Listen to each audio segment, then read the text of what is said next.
So we are resuming our study on the Red Sea, taking a look at the facts of the historical evidence, and did it actually happen, and where did it happen, and all that kind of fun stuff. So last week, as we were getting into it, the introduction kind of set it up that there are two basic views of the Red Sea crossing. Do you remember the names that he gave to both of those?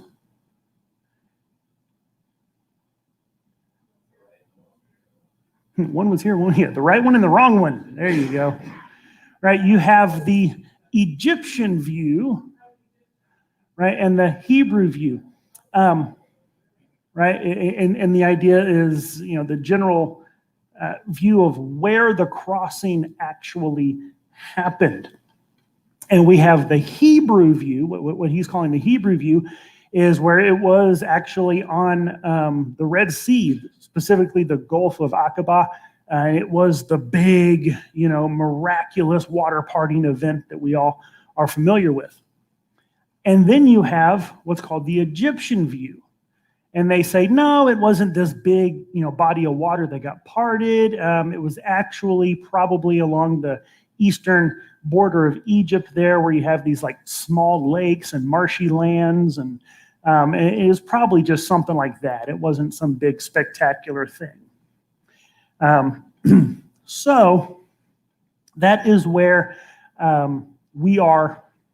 And that's kind of where it left off. That was the general gist of it. And we kind of talked a little bit about how maybe some of the motivation among scholarship, among academia, to go towards that Egyptian view has to do with, in the late 1800s, mid to late 1800s, so much in science started to shift to naturalistic explanations for things. You had Darwin and some other things going on.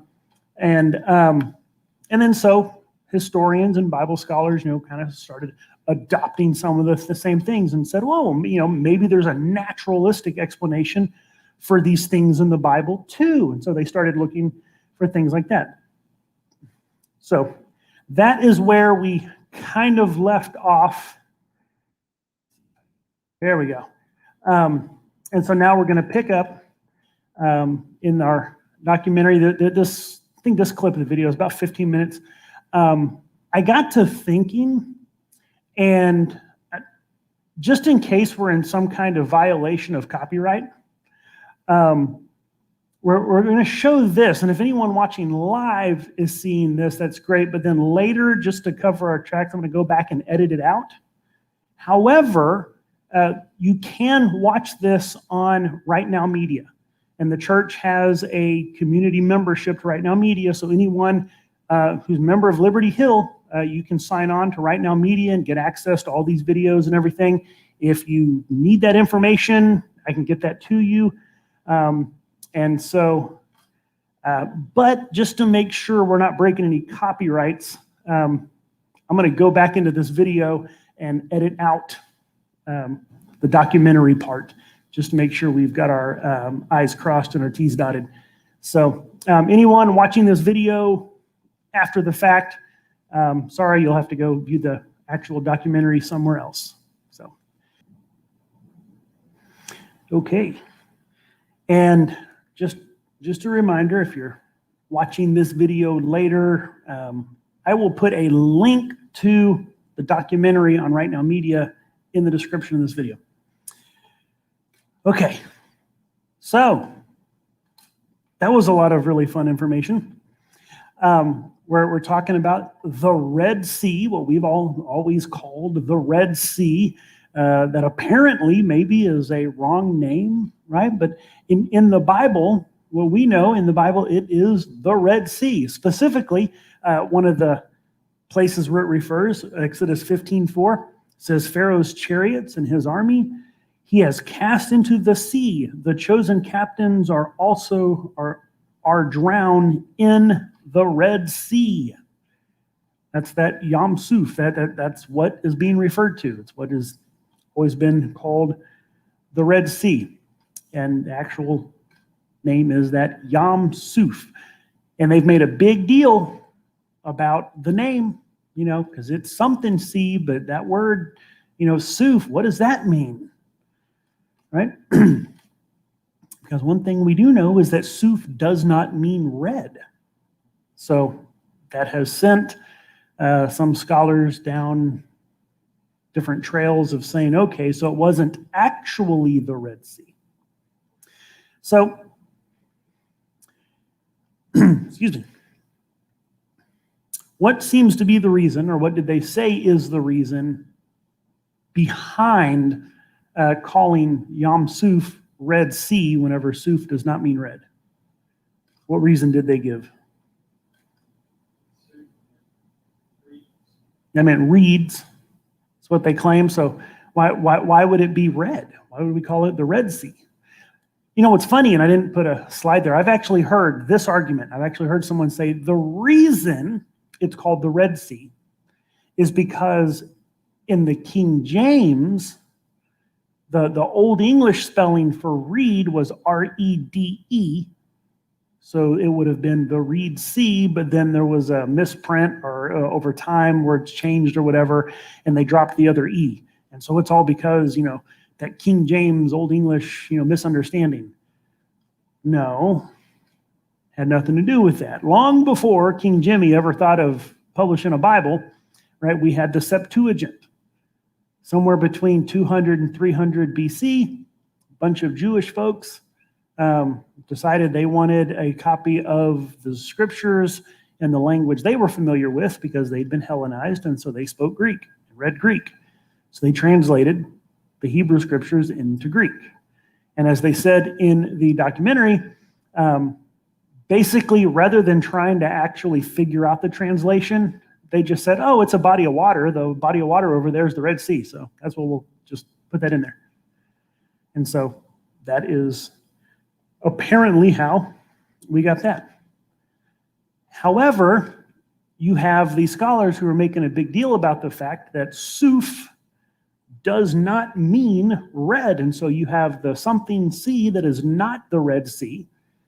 As he was saying, there's a Hebrew word for red. It appears in the book of Exodus a ton. And that's not what Moses used. If he wanted to say Red Sea, he could have used a different word.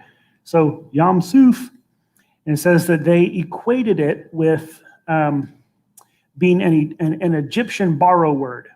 Right? You know that languages do that.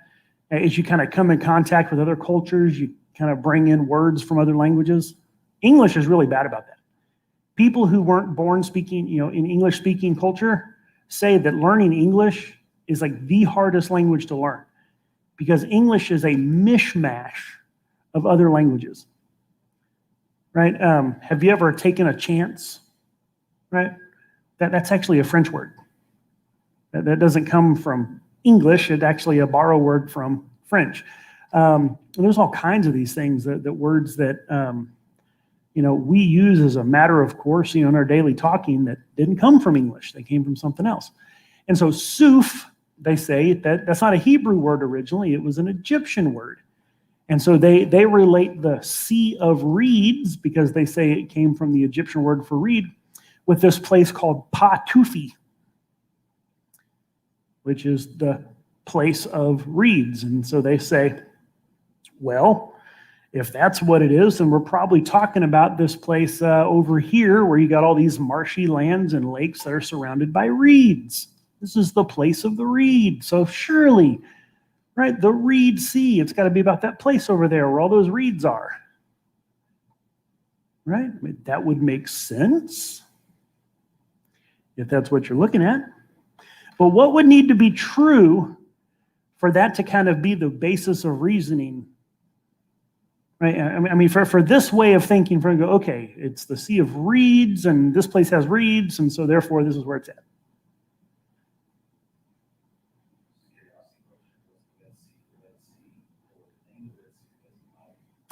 I think it was known as the Red Sea apart from the Bible. And I don't know about Egyptian texts, but it seems to be what the Greek understanding, like the reason, according to what the scholar in the video said, the reason they called it the Red Sea was that the Greek immersed, Jews, that's what they knew, was, well, what's to the east of Egypt? Oh, the Red Sea is. Okay, well, and I've heard some different claims of why it would be called the Red Sea. Like the mountains kind of around it have a reddish color to them. There was an African kind of like Ethiopian area, empire at one time that the name of it had something to do with the color red, and so maybe it was named after that civilization. Because I was trying to figure that out. Well, okay, where did the actual name Red Sea come from? And I found a few little things like that, but I'm honestly didn't find anything conclusive to know for sure. But yeah, it does seem like it was called Red Sea apart from the Bible. That was what the Hellenistic Jews that made the Septuagint, they already had that name in their mind.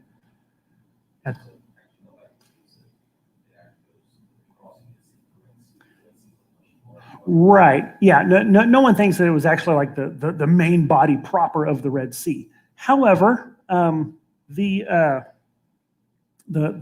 two gulfs, the Gulf of Suez and the Gulf of Aqaba, are part of the Red Sea, and so it wouldn't be uncommon to refer to them by the name of the full body. So.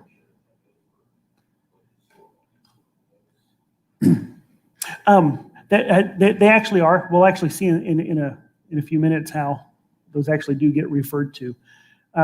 So you have this sea of reeds. Well, one thing that we need to know is that suf, right, really does mean reeds.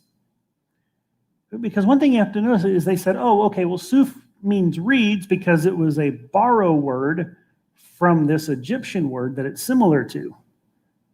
Well, that's actually kind of an educated guess.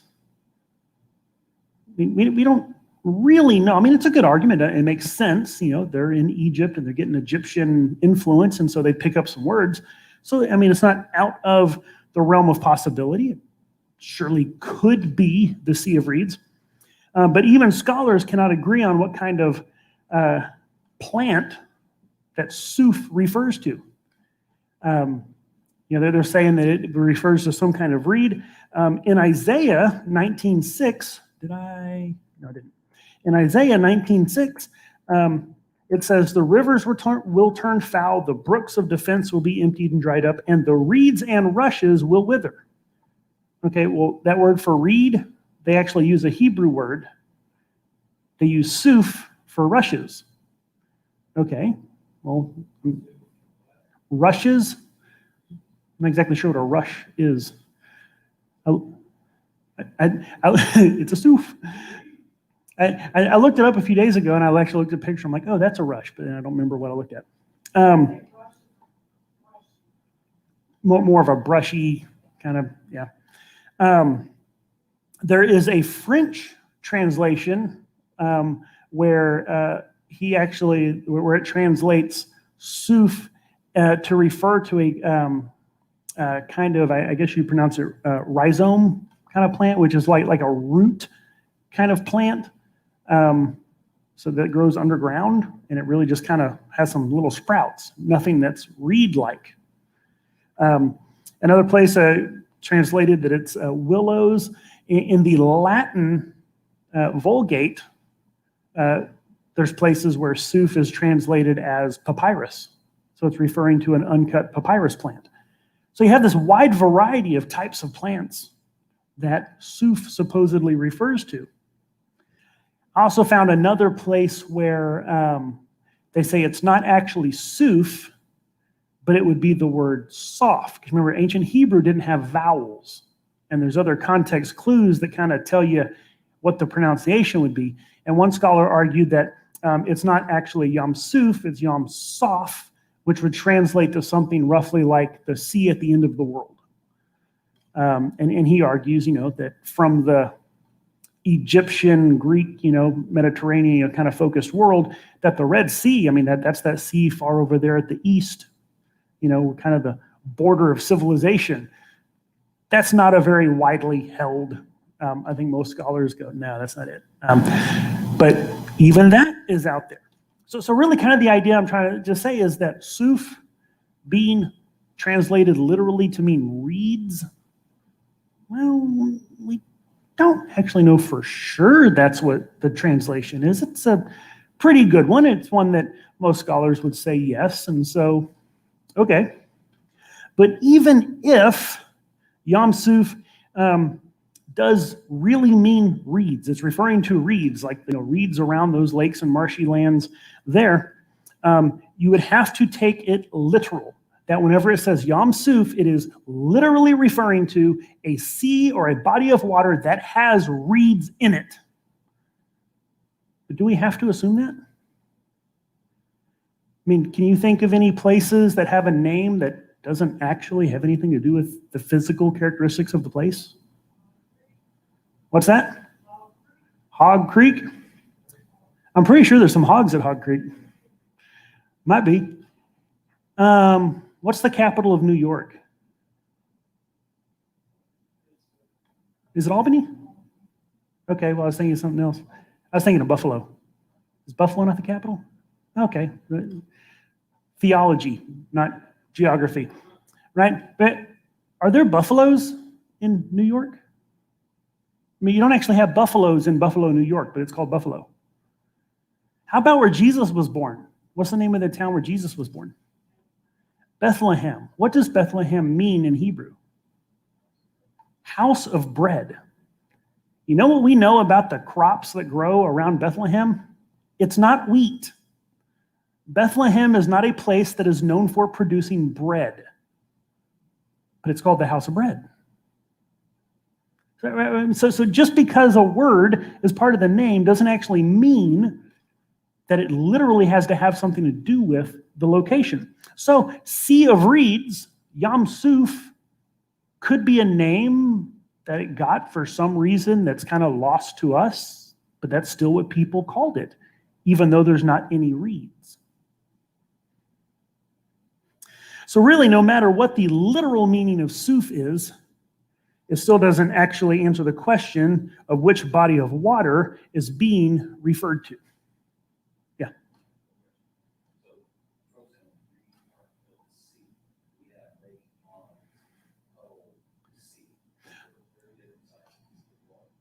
Right.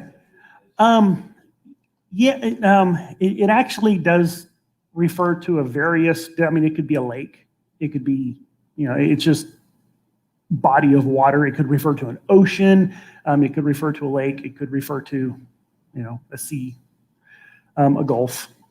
So freshwater, saltwater. That's one thing about the Hebrew language that makes the Bible translation interpretation things so much fun and frustrating, is because the average person walking around, any one of you probably has a bigger vocabulary than biblical Hebrew.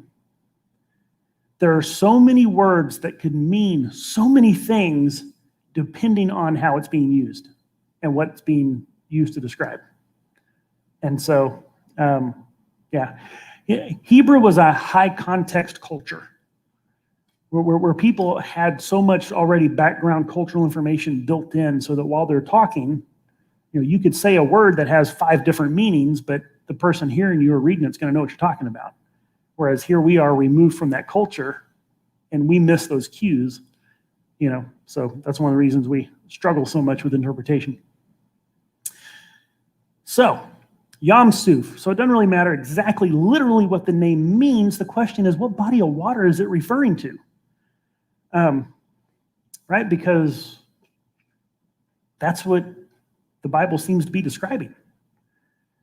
Big, deep body of water that it parts and they walk out onto dry land. It says that it drowns the Pharaoh's army.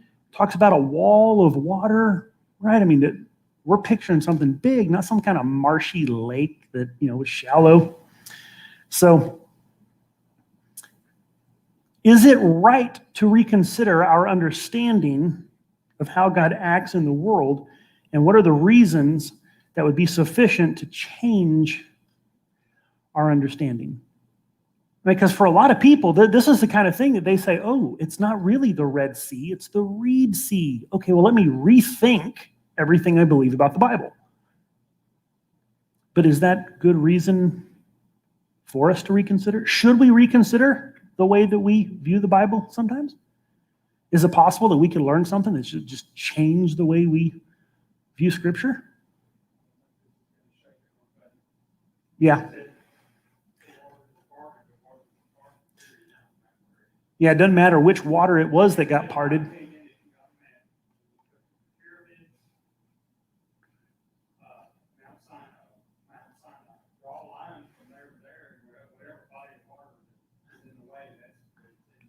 There you go. Doesn't matter which body of water it was.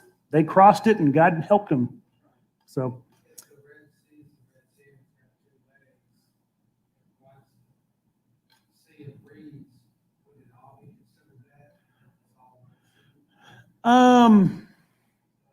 Could be. But I don't think there were reeds. I think that was one point they said, because, yeah, I mean, it could have been. Maybe there's somewhere else that had reeds, and that's where they named it. And no, but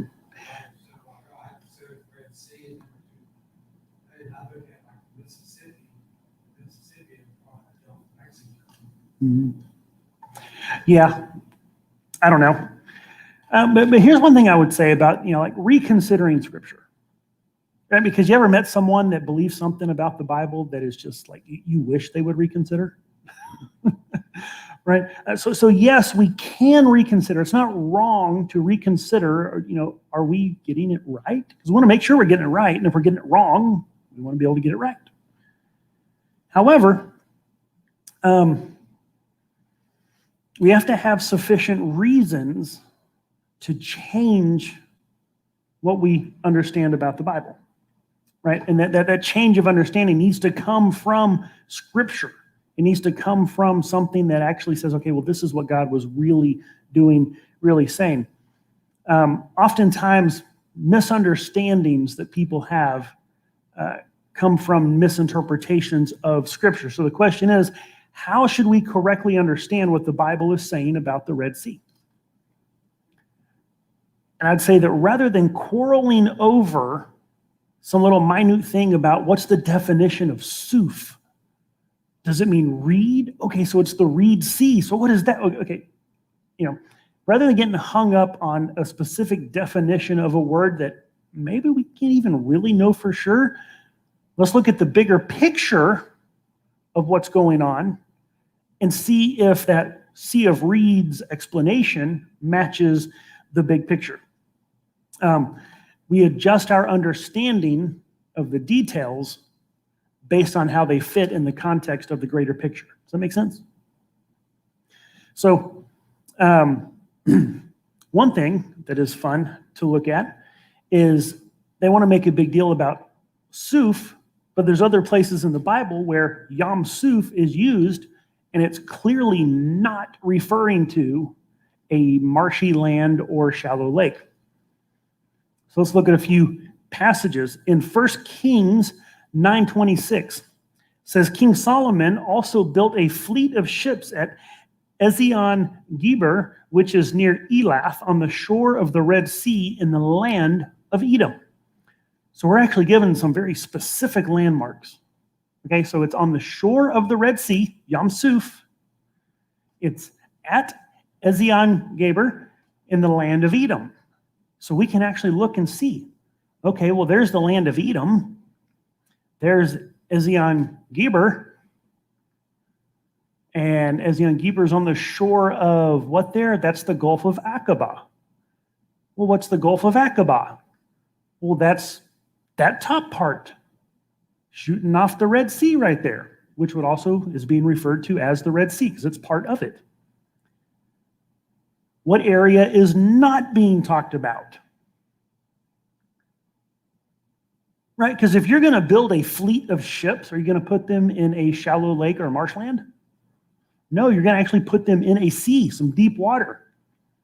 So there we actually have an example where Yam Suf is specifically referring to a deep body of water, specifically the Red Sea.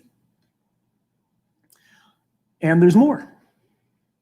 In Numbers 21:4 says they journeyed from Mount Hor by the way of the Red Sea to go around the land of Edom.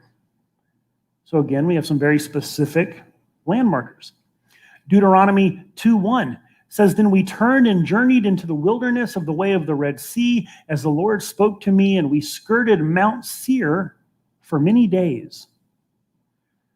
Okay, so where is Mount Hor and Mount Seir? Well, the best people can figure they're in this mountainous region right there between the Dead Sea and the Gulf of Aqaba, which is known as Edom. You know where they're not? They're not over there in Egypt by some marshlands and shallow lakes. They're over there in Edom by the Red Sea, a deep, wide body of water, which is being called Yam Suf. So, I think what we can clearly see there is that it doesn't do anyone any good to nitpick on Yam Suf and the translation of what does Suf mean.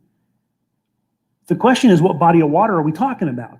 And in other places in the Bible, the body of water they're talking about is the Red Sea, specifically the Gulf of Aqaba.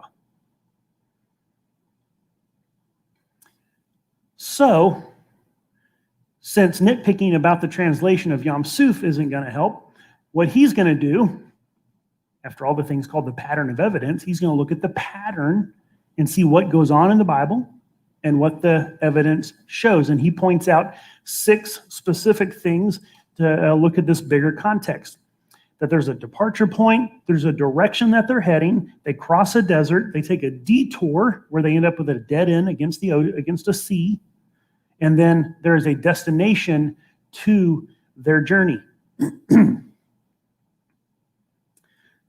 So what should be the most important consideration when we're trying to determine this evidence and what to look for as we're investigating the biblical account?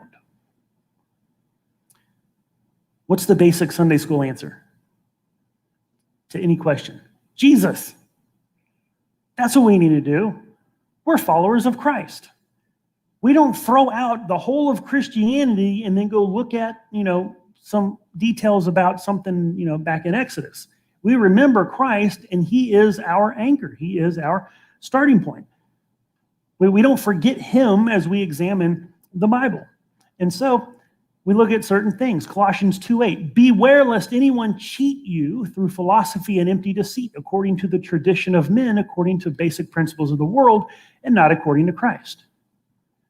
See, a lot of these ideas that are coming and saying, oh, no, it wasn't the Red Sea, it was over here in this little shallow lake. Right? These are ideas according to the tradition of men who are saying, well, we have to find a natural explanation, not some big miraculous thing, because we're all too smart to believe in miracles. We have to believe in natural explanations. Don't be led astray by worldly thinking. Proverbs 9:10, the fear of the Lord is the beginning of wisdom, and the knowledge of the Holy One is insight. So as you're trying to figure something out, we know God's there. How does he fit into it? The fool says in his heart, there is no God. It is foolishness to address this question by ignoring God, which is what a lot of these scholars seem to be doing. A lot of modern scholarship is driven by the assumption that the miraculous is impossible, or at the very least so improbable to not be worth considering. However, we know better. Because we know God, we know he's active, and we know he's capable, and we know he does act in the world, sometimes in grand, amazing ways. So we allow for the possibility that the Bible actually means what it says. We don't try to find some other explanation about reeds and shallow lakes. Also, we should probably consider, as he says, time and distance. He says there's about 7 weeks, and during those 7 weeks, there's these 6 events that happen. He says there's this specific place that they are going. Right? It's not just that they're leaving Egypt. You remember God said, go get my people out of Egypt and bring them here to me. So the mountain where Moses saw the burning bush, he's bringing the people back to. Where was Moses when he saw the burning bush? It would be Mount Sinai, but the region, he was in the land of Midian. That's over there on the other side of the Gulf of Aqaba. So that's where they're going. Where are they coming from? Egypt. Yeah. So that's where the last bit, we're running a little late, but that's where this last bit focused on that departure point, right? And they're coming from Egypt. Specifically, I thought this was really cool. They found this region where there's a lake that appears to be the lake that is referred to by the name Gesem. And in the Septuagint, Gesem is the word that they translate that in our English Bible and the Hebrew Bible is Goshen. So the land of Goshen, the land of Gesem, is this lake. So we actually know that region, this is where it's talking about, where they are coming from. And it was pretty cool that, they had actually uncovered the fact that all these places around this area have Hebrew names, Semitic language names in Egypt. Well, why would they have Semitic names? Because it's Semitic people who are living there. And so we now know that you had Hebrew Semitic peoples around that lake of Gesem. We know that they were in the city of Avaris. And we know that there are all these other settlements in the area that archaeologists, they can only do so much. It's estimated that like around the Holy Land and Egypt and all that, the places that we know they're there, just haven't got around to excavating them yet, is like minuscule compared to what we know. And it's just like there's all these places, they know they're there. The ones they've actually been able to dig in is just a little bit of them. And of the stuff that they found, you realize that most of the stuff that archaeologists find are sitting in the basement of some museum somewhere waiting for someone to catalog them and examine them and study them. So, what little bit we do know is pointing to the Israelites were in Egypt and they were around this area. We even know the Bible says that there were two specific cities that they were making bricks to build things in. Ramses and, Ramses and Pithom. And we know where those cities are. And they're in that same region. So it's that region where there's those cities they're helping to build. We know there's a ton of Semitic settlements around there. Everything is pointing to that they're going to Midian and they're right there leaving from that spot. And so now we have a departure point. We know where they started. We know where they're going. Next week, we're going to start to get into what route did they take.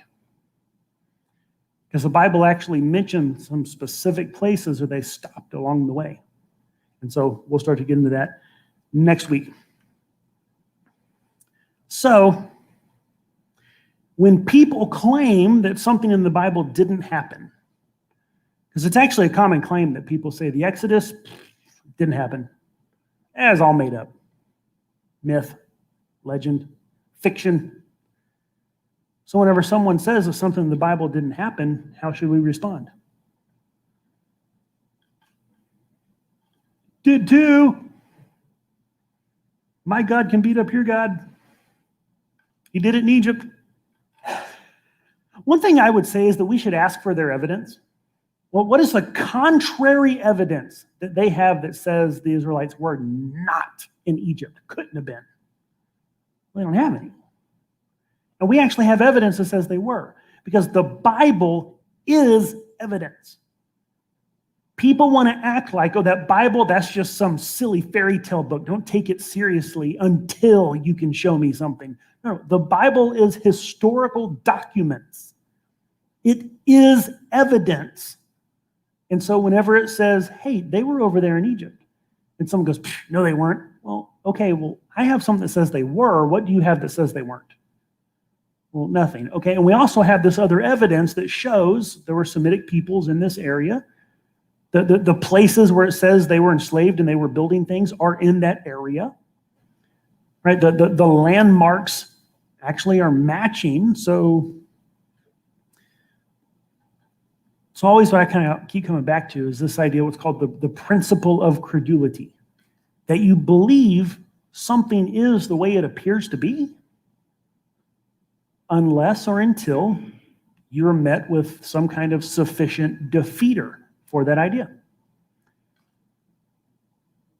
I think that is a good way to go through life, because the Bible is historical evidence. So it appears to me that I have this historical document that is telling me these people were in a particular place and then they left, and these events happened. Now, what reason do I have to not believe it?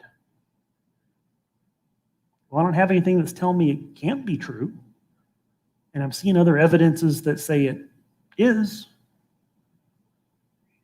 So, okay. Oh, I'm done. Final thoughts, questions?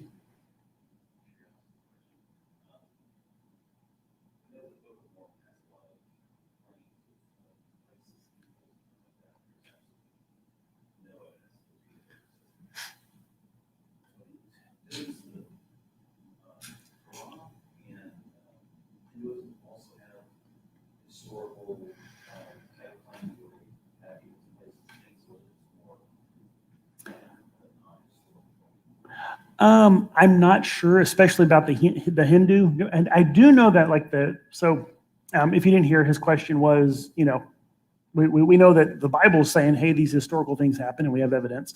The Book of Mormon says, hey, these historical things happened and we not only have zero evidence, we actually have evidence to the contrary. What about like Islam or Hindu? I do know that the Hindu religion in general is not a historically grounded religion.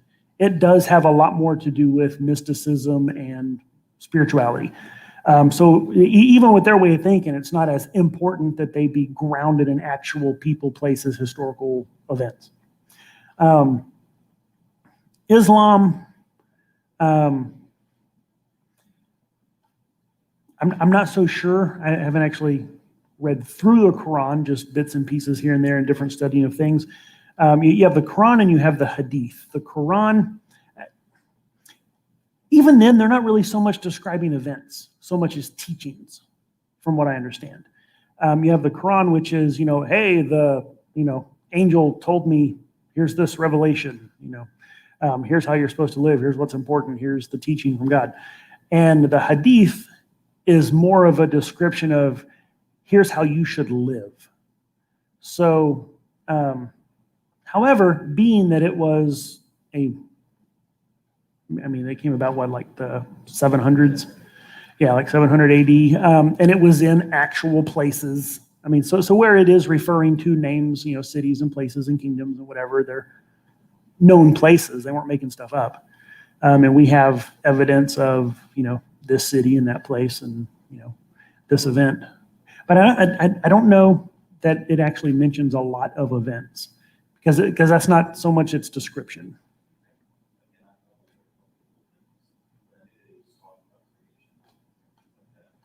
I'll just have to say I don't know. So, but yeah, be interesting to find out. Go look it up next week. Let us know.